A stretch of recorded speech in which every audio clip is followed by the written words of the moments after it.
Hello, everyone. Good to have you here. We are doing a first of its kind today because we're doing a joint Beam Exchange, Grab the Mic, and Donor Committee for Enterprise Development Results Measurement webinar. So we're very excited to do this today. Um, it also feels very timely to do this webinar. We at the Donor Committee for Enterprise Development and the Beam Exchange have recently done a member survey of our donors, where fragility and security has emerged as a priority amongst the donors who support us, and very rightfully so, given the times we're living in. Um, Before we delve into the topic of measurement, I wanted to quickly run through what we mean by fragility and conflict. Now, fragility is basically a situation where there's a combination of exposure to risk and insufficient coping capacity of the state or systems to manage and absorb or mitigate those risks.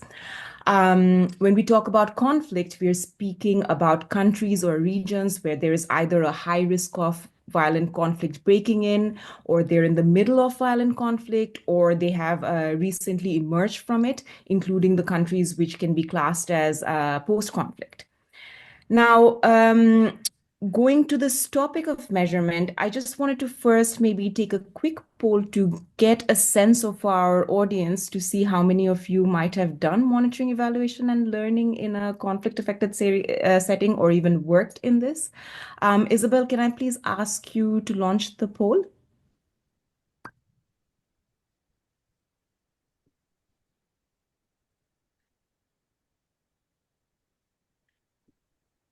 So if you could just answer yes or no.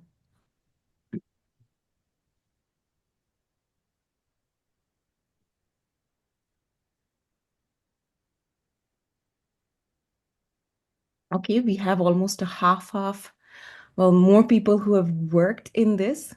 Great.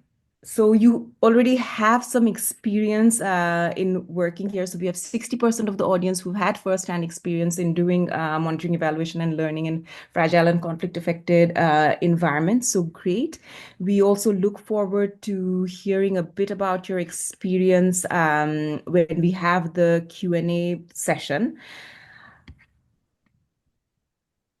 Do you see the results? Sorry. Yeah. Okay, I'm going to stop sharing this. Now, before we go into the webinar, I just wanted to give some quick housekeeping rules. Please do feel free to introduce yourself using the chat button. For the Q&A, I would specifically request you to use the Q&A function to post your specific questions so that we can use it to answer it. And we'll also take in some questions at the end of the presentation. We've also had some questions which have come in when people have signed up for the webinar. We had some good questions on how to adapt monitoring, evaluation, and learning in a fragile and conflict-affected environment when you're working in those, what methods to use to collect data from partners, where should the MEL focus be? So some of these questions, I believe, we'll answer in the space of this webinar. If you feel that there are specific questions which we haven't answered, please do feel free to use the Q&A button to ask your questions. Now, I'm very excited to also introduce our three speakers for today. We have Anne Brady and Collins Apuoyo, who have both worked in managing programs in fragile and conflict-affected environments, and they will introduce their programs when we speak. We also have Miehlbradt as a facilitator. Ali is a thought leader both in implementation of systemic development principles as well as in the field of results measurement. Ali has supported some programs who had to adapt their monitoring, evaluation, and learning when working in fragile and conflict affected environments. She is also currently developing a guidance note on this topic where she's distilling some of the learnings from the programs that she has worked with. And we will send you link to this guidance note when it's ready. So I will hand it over now to you, Ali. Great. Thanks very much, Nabanita. So what we're seeing is that MSD, or market systems development, is emerging as a promising approach to creating economic opportunities and increasing self-reliance in fragile and conflict-affected situations, such as refugee and host communities. While we're seeing lessons emerging on how to effectively apply MSD in these contexts, there's still limited guidance on how do we actually do monitoring results measurement or MEL in fragile contexts.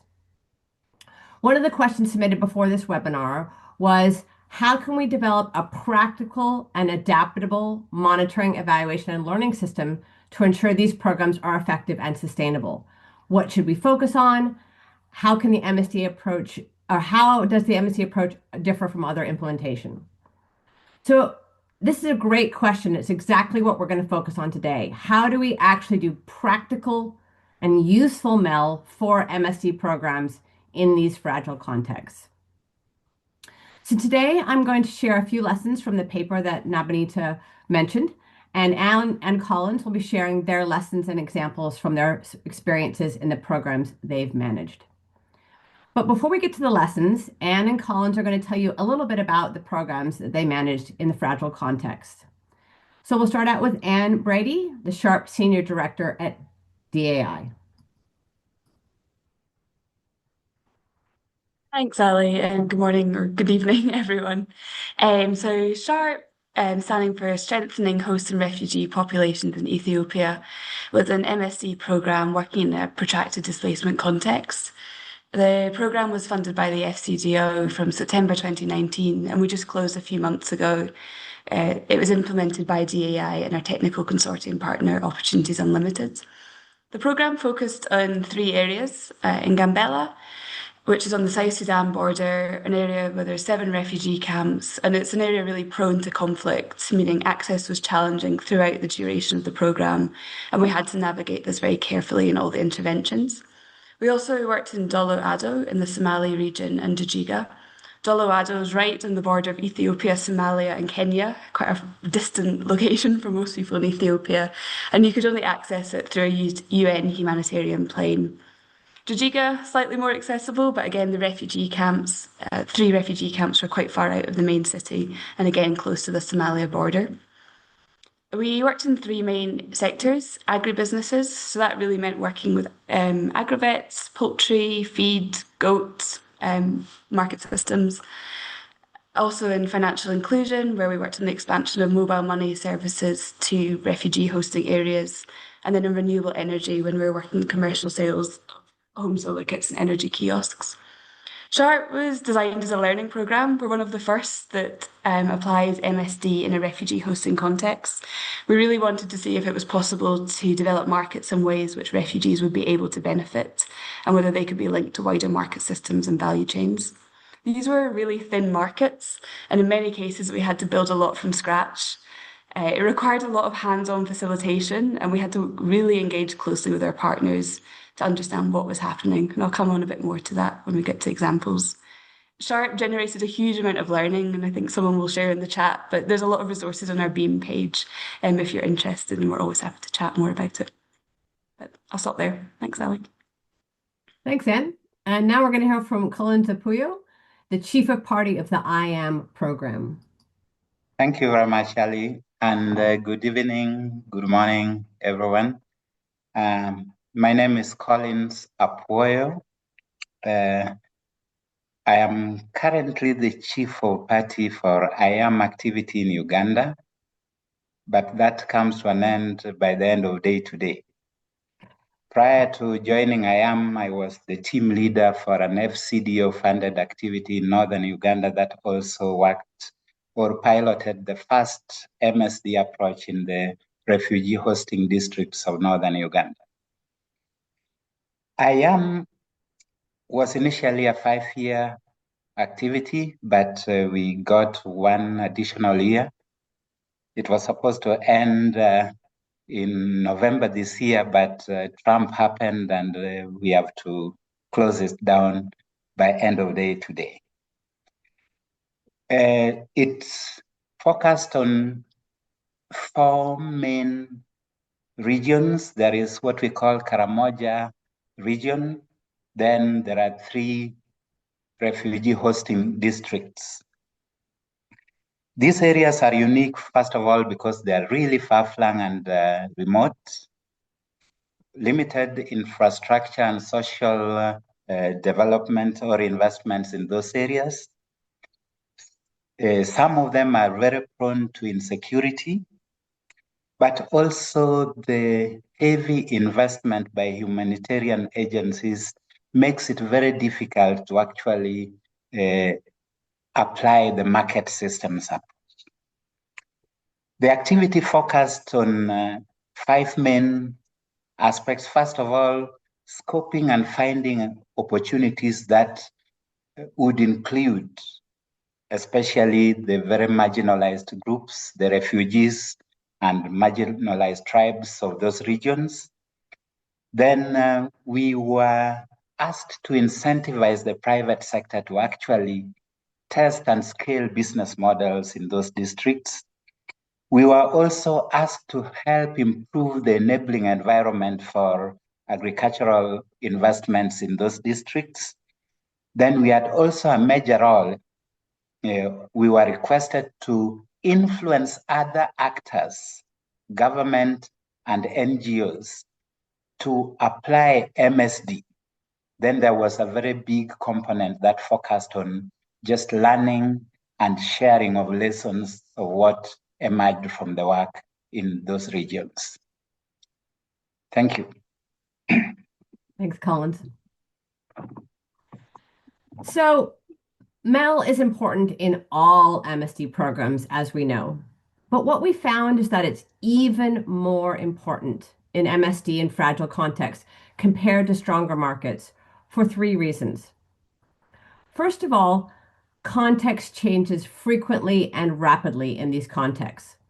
On top of the usual factors affecting markets like economic trends, climate, there are other factors making fragile contexts volatile, particularly violence and changes in government regulations. MSD programs in fragile contexts are often testing unproven business models or significantly adapting models for a context with which the partner tends to be unfamiliar. So more information is needed when testing these new models to adapt them quickly to the work in a fragile and volatile context. And adding to that is that MSD programs in fragile contexts are typically trying to build completely new markets, as Anne said, or extend markets into areas where they've previously not operated at all. And this usually means that programs have to work on multiple interlocking innovations at the same time to address the multiple missing functions in the market. And that means that the program team not only needs information on each innovation, but also on if and how they're working together to really get that market going. So let's hear some examples from Anne and Collins about these factors in their contexts. Anne? Sally. So as I mentioned, SHARPE operated in a very dynamic environment. We needed to constantly respond to the changing context. One of the particularly memorable examples during the programme was when the rations were suspended in Ethiopia due to a corruption scandal in 2023. So for a 6-month period, refugees didn't receive anything. This had a huge impact on our partners. We knew already when this happened from our research that rations typically lasted refugees in camps about half the month. So for the remainder of the month, they would need to find another way of generating income to support themselves. The loss of the rations just had this massive impact on the whole economy. Also for the host communities, who refugees would often sell rations to or use rations as a form of credit to buy from. So again, this really disrupted the system. For SHARPE, this happened at a time when business models were just starting to operate. So it was very disruptive. We were working with poultry farmers who had received pullets and were starting to produce eggs, but not at a level enough that they were able to use this income to absorb the shock. For some of our partners did a bit better if they had energy kiosks because there was a higher demand for charging phones because people needed access to information. But again, our partners had to respond to this. For SHARPE, we needed to continue to monitor and understand the impact across the different businesses. Due to the information we were receiving, we actually made the decision to support our poultry farmers to get them up and running again. Many of them had to sell their animals because they needed to support their family. So while they just started to get their business up and running, that went back to square one. For us, I mean, understanding this context was important because it also showed the vulnerability of the partners we were working with. These businesses need to respond quite regularly to shocks, and we needed data to understand the complexity around this and be prepared to adapt our approach. And I'll stop there. Thanks, Sam. Thanks, Sam. Collins, how about you? Right. I remember in 2017, 2018, we were testing out a model of working with farmers in the refugee hosting districts to produce sorghum for the market. And just at the point of harvesting the sorghum, an overnight government regulation stopped any person from moving the produce from refugee hosting district to anywhere outside the refugee hosting districts. So all our private sector partners whom we were working with could not move out the produce that they had invested almost 6 months of work into. The question that arose then is, do we say nothing happened? How do we report on all the work that had happened? There was an issue there on what do you report on? Another incident happened in Karamoja area when there was a conflict between tribes in that area, and the government went in with an operation to try flush out the bandits and so on. And my team was already in the field to collect data. What does that then mean? We had to retreat back and look at different ways of finding information because it was at a point when we needed to report to the Don. So such changes happen so quickly and fast, and it requires quick thinking to find ways of getting data from the field.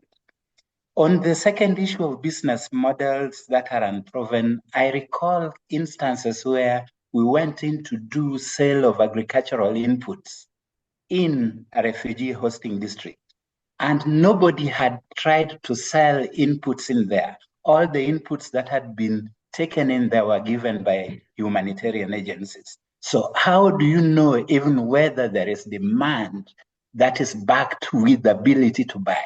Those are the interesting situations that you encounter when you work in these areas. Thank you. Thanks, Collins. So we're starting to get a sense of the types of constraints there are in these fragile contexts, not only to implementation, but also to getting information to MEL. What we found is that there's 4 categories of constraints to MEL in fragile contexts. The first is access to respondents. For example, limited access to target areas because of violence or government restrictions, limited mobile phone coverage in these remote areas. The second is respondents' context and poverty levels.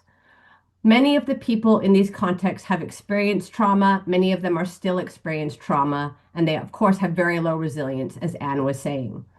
That means they have pressing challenges and concerns on a daily basis. And understandably, the information they give has variable accuracy. We also encounter problems like lack of literacy or numeracy and movement of people, which makes it hard to track changes over time.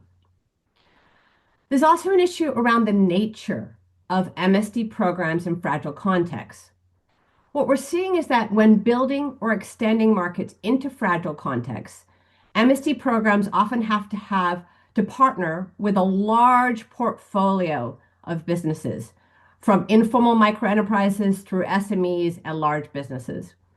And that large portfolio also means a lot of information gathering, not to mention getting accurate information from informal enterprises with no records can be difficult. And the last constraint we found was around access to required skills. So in humanitarian contexts, there might be not as much experience with development professionals or research firms in assessing markets and businesses specifically. So the skill sets are hard to find. Now, it's not that other MSD programs don't face any of these constraints, but what we found is that in fragile and conflict-affected situations, the constraints tend to be more intense and more frequent. So let's hear some examples from Anne and Collins. Anne, you start. Great, thanks, Ali. As I said, access to respondents and SHARPE was just generally challenging. Our partners were mostly in refugee camps, and we needed to get access from the authorities to do this. So each month we needed to send a plan to the Ethiopian Refugee Returnee Service, who were responsible for administering this. This was approved at central level, and there was often delays between it being communicated to the regions we were working in. And there were also periods of time where we just had no access at all because of issues around paperwork. Sure, long and lengthy, but it just made it was hard to plan to visit participants sometimes. In terms of respondents' context and poverty levels, this was also an issue. SHARPE developed these very detailed refugee profiles to better understand the context we're working with. And I think quite notably in one of the regions in Gambela, participant recall was really poor. There was evidence of malnourishment. You could see that the partners we were working with were just struggling to manage their daily lives. So it was very hard to understand things like basic expenditure, sales, and costs from their business. There were also multiple income streams from different sources, which we saw across most of our refugee partners, receiving funds from different, sometimes from remittances, but sometimes from smaller things they're doing on the side. And again, when there's a lot happening, it was quite hard to build up a clear picture and unpack that. And I think also due to the humanitarian context, participants sometimes felt that if they didn't answer in a correct way or the way that they thought might be correct, we might take away their businesses or there would be consequences for that. So again, it was obviously really important that we explained to our partners that that wasn't the case. But again, there's that kind of understanding from that camp context. So I think being aware of that was really important for us. And then also because we're working in a humanitarian context, very few people in the team had a background in MSD. So again, just really important to factor in capacity building and mentoring through that. And we'll come on to that, I think, in the next slide. Thanks. Thanks, All right. Anne. Yeah. In our case, we had very interesting situations. For instance, in most of the refugee hosting districts, there is a lot of gatekeeping. If you want to access a refugee household, you have to go through an elder or a government official or through group leaders so that you can access certain information from the households. That gatekeeping in itself means that you have to go with the schedule of the gatekeepers to access the respondents. Or in some cases, the gatekeepers have instructed the respondents to say certain things. And that can distort the information quite a bit. In terms of the poverty levels, I think we found in many instances cases where households would tell you information that they think you want to hear because they have been tuned to talking about their situation in a certain way to access free service. They will tell you what they think they need rather than what would enable you develop a good business model. And that was a major problem in many cases. Now, in the case of understanding of MSD and access to required skills, I think a common problem we faced quite a lot was understanding of market principles, how markets work, issues around the sale and costs, for people to actually articulate that in a way that you can make sense of them has been quite difficult. So mixing of costs and sales and prices was a major issue across many of the refugee hosting areas that we worked in. Great. Thanks, Right. Collins. Great. So, how do we actually address these challenges? Well, I'm going to give a few tips, but of course, leave it mostly to Anne and Collins to give a bit about their experience. First of all, we found that building the foundation is really important. Developing relationships with authorities, gatekeepers, businesses, communities, and other agencies working in these areas. and really establishing the credibility and building trust with them. Planning to gather and analyze information is really critical. Like in other MSD programs, those in fragile contexts need information on different aspects of results: business models, impacts, market systems resilience, etc. And we found that adjustments are needed in each of these in fragile contexts. So just to give a couple of examples. For business models, MSD programs typically gather detailed information on the business model while it's adapting a lot and until it's working effectively. And then they simplify and broaden information gathering to monitor expansion or spread of that business model. But in fragile context, that early adaptation until a business model is actually working takes a lot longer than in more robust contexts, often a couple of years. So a program needs to plan for that detailed information gathering phase to be longer. Related to impacts, as Anne was saying, when people who are experiencing severe poverty get a bit more income, they're likely to diversify their income activities rather than expanding one activity. So it doesn't make sense when measuring impact to just focus on the activity that the program might have been working on, but they have to look more broadly at how households are using that income. In terms of gathering information, we've got lots of tips that Anne and Collins will share with you. Simplify when possible, build in flexibility and triangulation, and when you can, work with others who may have better access to target areas than you do, maybe community facilitators or NGOs or businesses, but do be aware of their limitations. So let's hear about how these pan out in practice. Anne, you want to kick us off? Yeah, great. Thanks, Ali. So in terms of building the foundation, can't emphasize enough how important it is to invest in teams and the time spent building relationship with partners.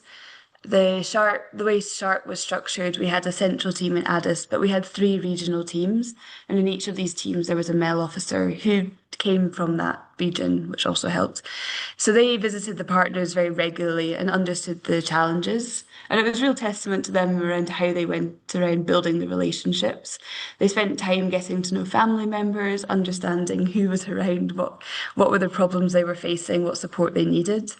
One of the ways they built strong relationships was being able to provide very practical advice. So our teams were very familiar with the businesses that we were working on and could also make recommendations. So, for example, around poultry, if there was overcrowding or the amount of feed being given wasn't correct, they were able to make technical suggestions. And I think that also helped build a level of trust that our team really knew what they were doing. So I think that made it easier to go back and visit our partners regularly because the visits, I think, were generally welcomed, which was a good environment to create. In terms of planning, as I said, the access could often be challenging, but also being aware of people's contexts and their daily routines and things that they needed to do. It was better to go regularly. So little and often was our sort of mantra around this. It was important to understand the balance between MEL and implementation. So our MEL officers would often go with our business advisors who are responsible for overseeing the partnership and the business models.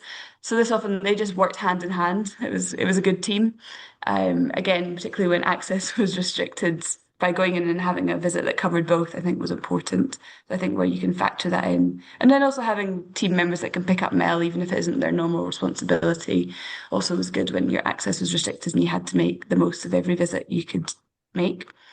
In terms of gathering information, when access was quite challenging, our team developed the use of WhatsApp or Telegram groups, depending on what was used most frequently by our partners. These groups were particularly effective for our community animal health workers. They were sharing videos, photos of customers they were treating.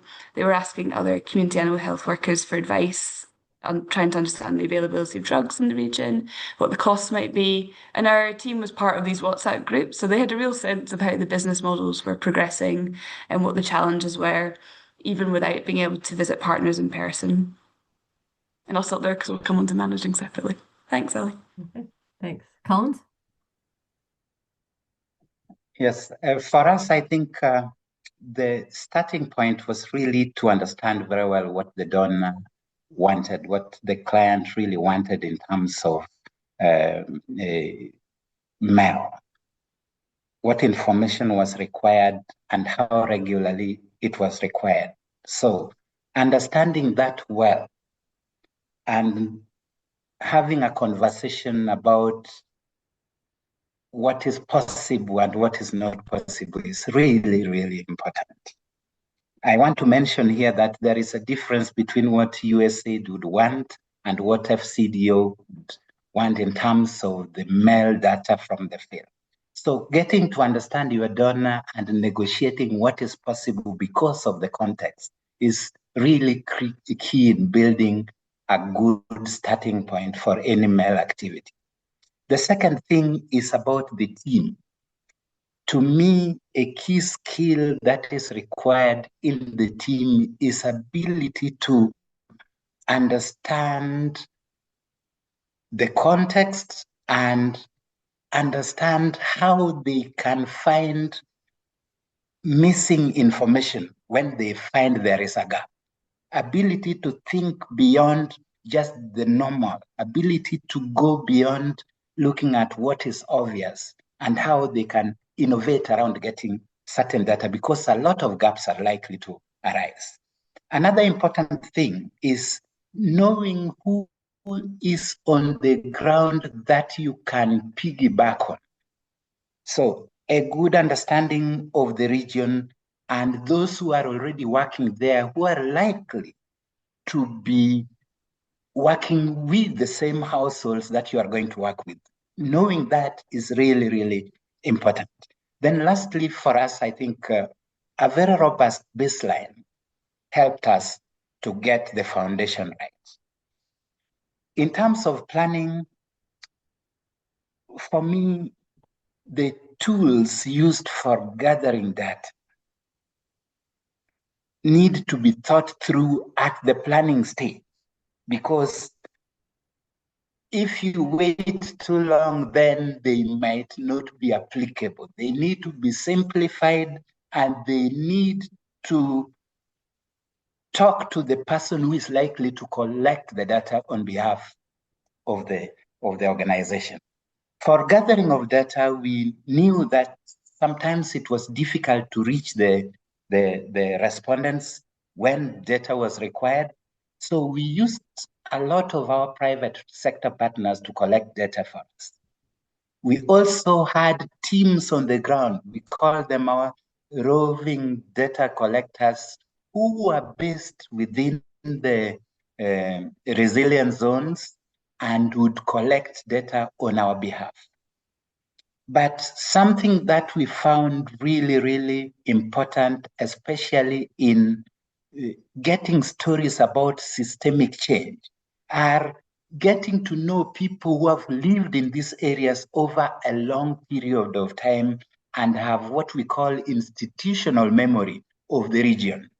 They would tell you what used to be and what they are seeing. And from that, you can infer whether what the project is doing is actually having any effect at all. I know questions of attribution would arise, but there are some that can actually be inferred from just the fact that a private sector partner has come into that area and is doing something different. Thank you. Thanks, Collins. And as Carlin started to allude to, this isn't just about the technical aspect of gathering information, but it's also about managing the malfunction. So some of the things we saw were really important in these contexts was to establish a strong in-house MEL team, to build the whole team, not just the MEL team, but the implementation and technical team as well, particularly in things like qualitative information gathering, analysis, and adaptive management, and really ensuring active senior management involvement. This is always important in MSD, but it's particularly important in fragile contexts because MEL can be tough. And how did this play out in SHARPE? Yeah, and it goes back to my first point, I think, around the importance of investing in the MEL team and strengthening that in-house capacity. So we had really excellent technical advisors who were available throughout the project. And I think their function became more and more around providing support and mentoring our MEL team so that they were able to conduct really high quality monitoring. The team built their skills by doing visits with advisors and doing the research together. And I think by the end of the program, we could really see the skills level increase. And I think that was great and also, I think, really beneficial to the team and whatever they do next. I think also important that senior management was really familiar with the MEL system. This obviously was really important for using adaptive management and creating a culture where we were asking questions and using that to inform strategic decisions. On SHARPE, we would have a weekly technical meeting where all the teams would come together from the regions with our central team and also quite often just discuss what our teams on the ground had seen. And what were the changes? Again, we're speaking earlier about the context constantly changing, our partners needing to adapt. So I think having that coming together on a regular basis was really crucial. I think also important in terms of having that culture of learning that there's space for in-person meetings. I think we do so much virtually these days, but I think being able to come together either on a quarterly basis or as a minimum twice a year as a whole team together to review the portfolio, to hear from all members of the team about what they had been learning, I think also just really demonstrated how much we needed the MEL function. And yeah, we would really advocate for in-person meetings where possible. I'll stop there. Thanks, Anne. Collins? Right. For us, investing in the team was just one aspect of managing the MEL function effectively. I think it is also important to invest in the private sector partners, their ability to collect, do a bit of analysis of that data, and also to gather learnings from the field to share with the project team. So investing both in the technical team and in the partners whom you are going to work with was key to us in getting this right. We also did a lot of collaboration work with others. We would use their data in order to cross-check whether our own data is making sense.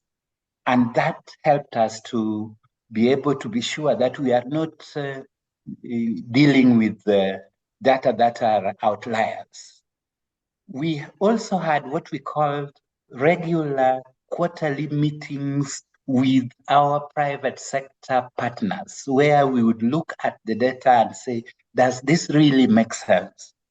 So those kinds of meetings enabled us to hear generally what is happening in the business space or in the market, and there to cross-check whether the data we have found made sense or was within allowable parameters.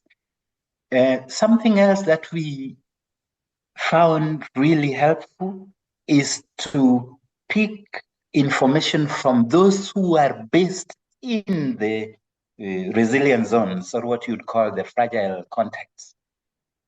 There are organizations who are working with the same households as us, and to get the household level data, we would go to such organizations and find out what they had, and we would compare this with ours in order to see whether the variance was too much. I think in all this collecting and managing MEL information from fragile contexts does not require like a regular schedule. I would say in our case, we did it when there was an opportunity to collect that. And that is really important because you don't know when you'll get a chance to do that again. So that helped us to have data regularly and to be able to cross-check them and find if they are sensible. Finally, if you allow me, Ali,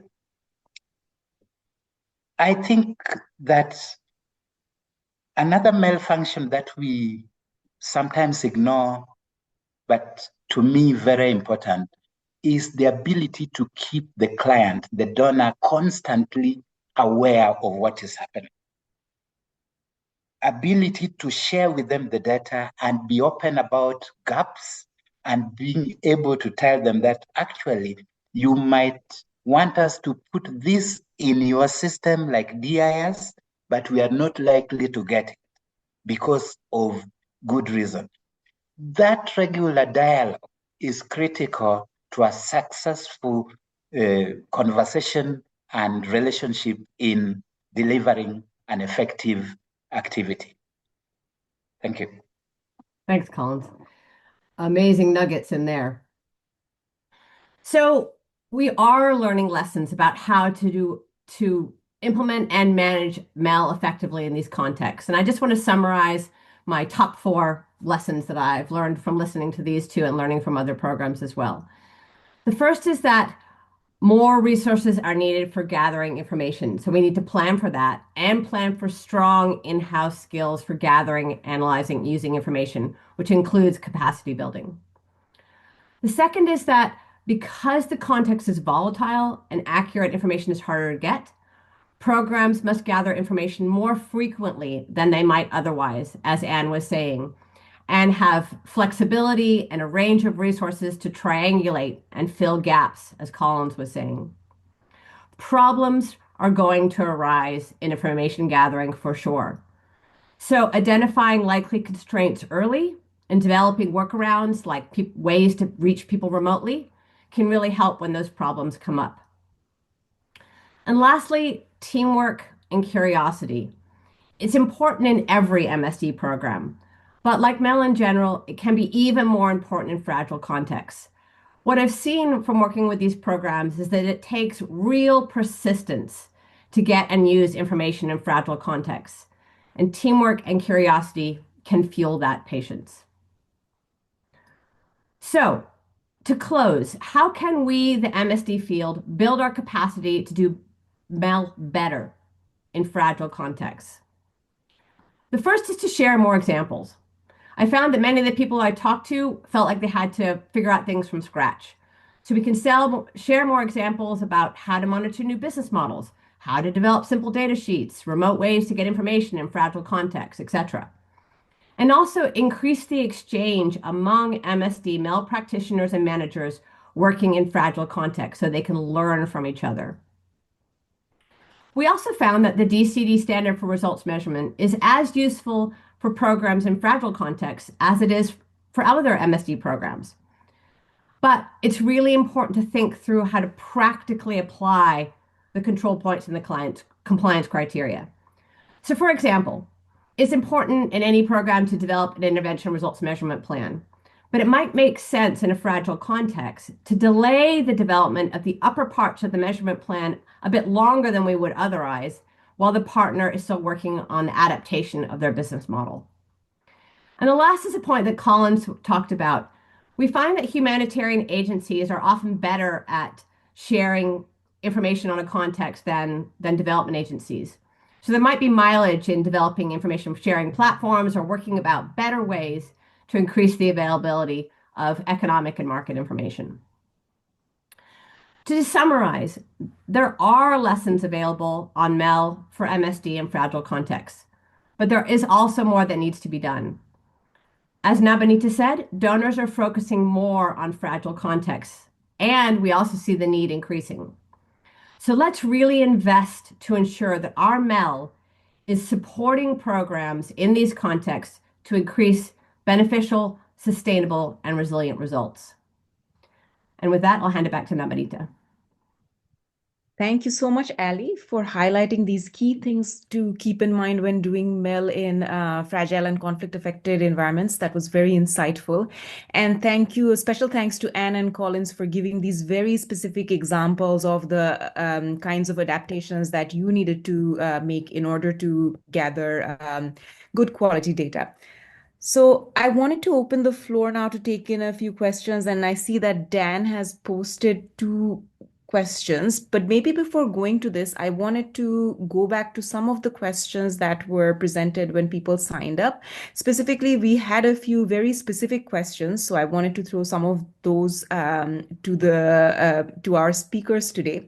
There was one particular question related to the measurement of systemic change. As Ali mentioned, when you started talking, that doing MSD in conflict-affected environments is even more tricky. So do you have any sort of advice on how do you try to measure systemic change? People were looking for specific indicators or things you might need to look at. Ellie, do you have some insights for that?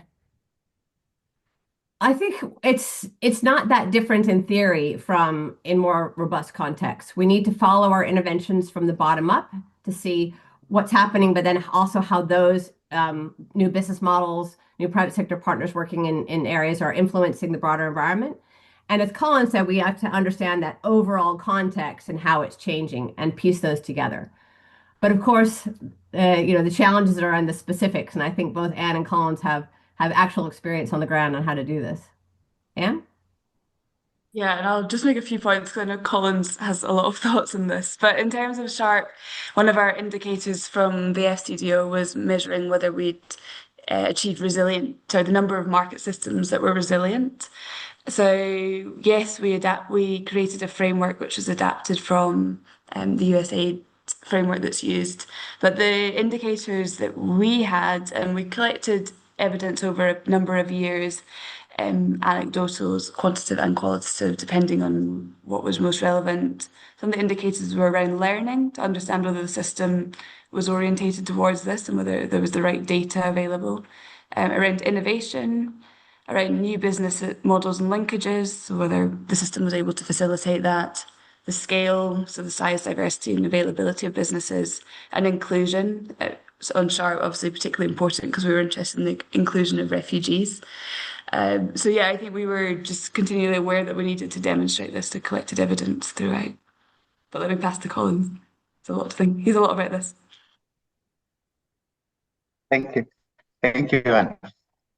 I think we also followed the USAID framework, but let me start by saying that when you are trying to measure systemic change in this context, lower your expectations quite a lot. Don't imagine that you'll make dramatic changes even if you are the 6-year program, because things are slow. There are a lot of disruptions. But for us, we really looked at very basic things. Relationships in the marketplace, are they growing? Are new ones emerging? Is there collaboration and coordination? Are refugee-held businesses getting into what you'd call decision-making relationships within the market systems? Do we see cases whereby new business models are emerging over time because of the initial business model that was introduced by a private sector partner?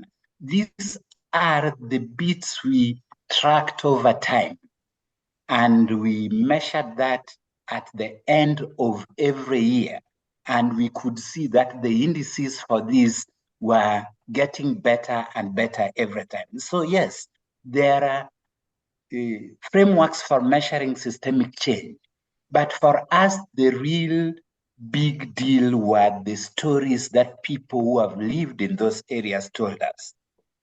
Before you guys came here, we had no seeds being sold in the market. Now I can go and buy seeds before an humanitarian agency comes in. To me, those are the stories that are really impactful. And the more you listen to these stories, the more you can tell whether the introduction of a market approach to something yields some changes that then instigate more businesses to do the same. These are the things that we looked at in IAM. Great. Thank you, Collins. Maybe like then going to this Thank point you. you may mention about like being able to listen to like what you're hearing from the field. There was another related question I wanted to go back before we go to the questions that have been posted in the webinar. There was a question on like how do you measure success or sustainability of market interventions in area where there's displacement, violence, or sudden disruptions are common? Like, do you set the bar differently? This is perhaps for you, Anne and Collins. Like, do you feel like you measure the same things that you would do in any other MSD programs, or do you set the bar differently? And if so, Collins is right about the point around expectations. I think Mhm. lowering your expectations maybe doesn't sound so exciting or appealing to a donor, but I think in the different regions, we worked in 3 different places and we saw different results in the different regions. So in Gambella, where we had very infrequent access for the second half of the program, we were originally working across multiple refugee camps, and in the end, we really just focused on one because we recognized that was where we could achieve the most impact. And I think even just by having a small number of partners operating semi-commercial businesses felt like quite a big win because of the challenges getting there. Whereas in our region in Jijiga, for those who are familiar with Ethiopia, it was near a much bigger commercial centre. And I think you could see much more evidence of the system being resilient and much more sustainable businesses there. So we'd gone much further. So I think even within a program, I think recognizing that the context changes what you can achieve. And I also think we were quite open with our donor about that and tried to have that understanding. And I think I made the point when we did the webinar earlier in the week that I think, again, important that the donor comes to visit and understands the context that you're working with. So then I think also what the successes we were celebrating also need to be understood in terms of scale and being proportionate. Great. Right. For us, I think every business that partnered with us in this fragile context, all of them start with us, and we developed the model based on the information we had gathered and issues around sales, the volumes, profitability. All those were built into their model right from the word go. We were not telling them, oh, just go and try, and if it fails, it is okay. No, we would build those. The only thing is to be flexible enough to see what is happening and adjust those models accordingly. And many of the businesses that we could say became successful, the biggest indicator for us was when they started investing their own money. Right. The minute they started investing their own money in the model and running with it on their own, then we knew that we were now getting somewhere. And I can say that we worked with almost 48 businesses across what we call the resilience zone. And I can say close to 60% are in there doing business without our involvement anymore. And most of them did that within the first year of investment. So to me, those are indicators of success. Great. The only thing that I think is problematic is what happens when there is a drastic change. For instance, the government decides to close the camp. What happens to that business? Well, so far now, nothing like that has happened. But those to me are the drastic changes that can be really problematic for businesses to continue, because demand in those areas are there. It just needs instigating, and then it goes on. Great. Thanks for that, Collins. Let me take in some of the questions that have been posted here. Two good questions by Dan. The first one being that when you both have touched on the fact that you need to work with multiple stakeholders, such as humanitarian, as well as like as humanitarian sector actors, as well as communities. He asks what pieces or types of evidence were most meaningful when you engaged with them, particularly to bring people who are not familiar with MSD on board with the concept. Perhaps I can ask one of you to answer that, Anne or Collins, just being conscious of the time. Okay, right. Thank you. Well, I keep talking too much. Okay. For me, I think working with other partners can be very helpful, and we did that in terms of the baseline. Using data from other organizations who have been working there was really helpful to us because it shortened our investment in doing a baseline because there are common information that you can get from. So that was really helpful. Secondly, we were also able to get volumes of agricultural inputs that are being distributed. And that information then gives you a sense of the size of market that is currently taken up by the humanitarian agencies. So those kind of information are useful in building a business model for a private sector to move in. I want to say that there is really no need for a new project like a new MSD project to keep every new project to invest in baselines when there could be benefit in building a common platform where certain information is available. And that is what Ali was saying earlier, that a common information platform that can provide some information would be really helpful to help quick entry into these fragile contexts. Right. And do you want to add, sorry, Ali, looks like you were going to, okay.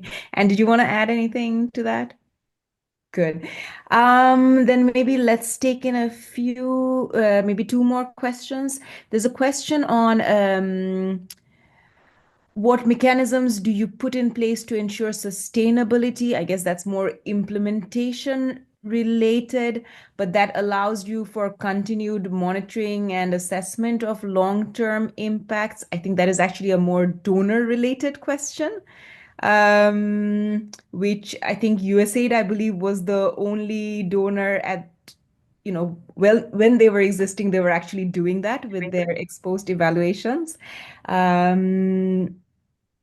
And I think, Ali, I believe you've also done that, but I think this is a bit out of the program's reach. Yes, but it's certainly something that we'd love to see more. It is really important to understand the longevity and the sustainability and the resilience of changes in any MSD program, but of course, in fragile contexts in particular. So to the extent to which donors can put in place mechanisms to be able to continue to monitor after a program ends or to do ex post, it's going to be really helpful for lessons for all of us. Yeah. And maybe for me, it's also worth. I think many of the FCDO projects used to do that quite a bit. I recall there was one in Northern Nigeria, Procom, that did that kind of evaluation. And even for New Tech, they did a follow-up at some point. Right. Maybe it's also worth mentioning that the results measurement working group at the Donor Committee for Enterprise Development, our donors are also very interested in this.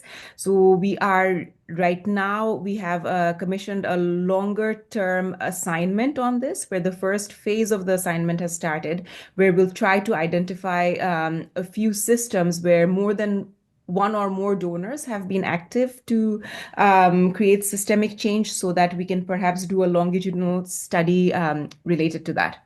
So keep a watch out for that. I'll take one final question before ending because we are close to the hour. How do you ensure the sustainability of a, sorry, no, this is the,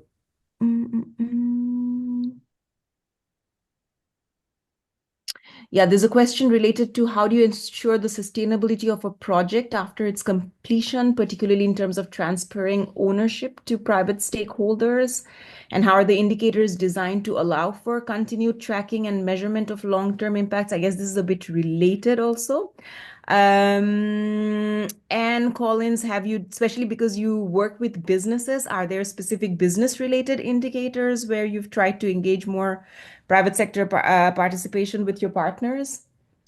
Yeah, I mean, can just add in quickly, we had an indicator from the donor around determining whether businesses were still running 6 months to a year after SHARPE support had ended, and determining whether those businesses were still active. So that was one of the things that we had in place. So our monitoring teams were responsible for visiting partners even when we had stopped supporting them directly. Yeah, we had high levels of active partnerships at the end, so we were pleased with that. But I think that's an important indicator for sure. Right. I think it's also worth We did yeah. Sorry, also Collins, yeah. Yeah, please go ahead. Yeah. we also did a follow-up, and we were doing 12 months after the end of our investment as a project. And quite a number of those businesses were continuing. And one thing we did also measure was how much of their continuation is being funded by other donors since we left.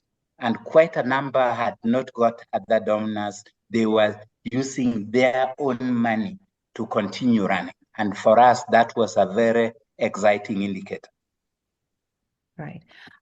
Maybe also one more thing to highlight related to that. I think as we see also more, there's something to learn also from the impact investing community, which works more with partners, private sector partners to self-report on data. I think one of the things they try to do is to try and identify common impact indicators, which are also relevant for the private sector to measure.